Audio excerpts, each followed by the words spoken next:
పవన్ కళ్యాణ్ పిఠాపురం నుంచి విజయం సాధించారు.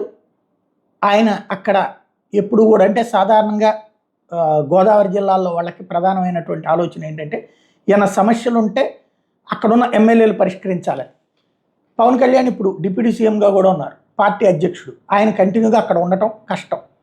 ఈ నేపథ్యంలో ఆ బాధ్యతలు నాగబాబు కీలకమైనటువంటి పాత్ర పోషించారు. నిన్న క్రైసిస్ మేనేజర్గా ఉండేటటువంటి పవన్ కళ్యాణ్ సోదరుడు నాగబాబు నిన్న పిఠాపురం వెళ్ళారు. పిఠాపురంలో అక్కడ అధికారులతో మాట్లాడారు. అక్కడ ఉన్నటువంటి స్థానిక నేత ఇన్ఛార్జి మర్రెడ్డి శ్రీనివాస్ ఇచ్చేటటువంటి ఇన్స్ట్రక్షన్స్ ఫాలో అవ్వమని చెప్పేసి సూచించారు. త్వరలో ఇక్కడ పార్టీకి సంబంధించిన మండల కమిటీలు ఏర్పాటు చేస్తామని చెప్పారు.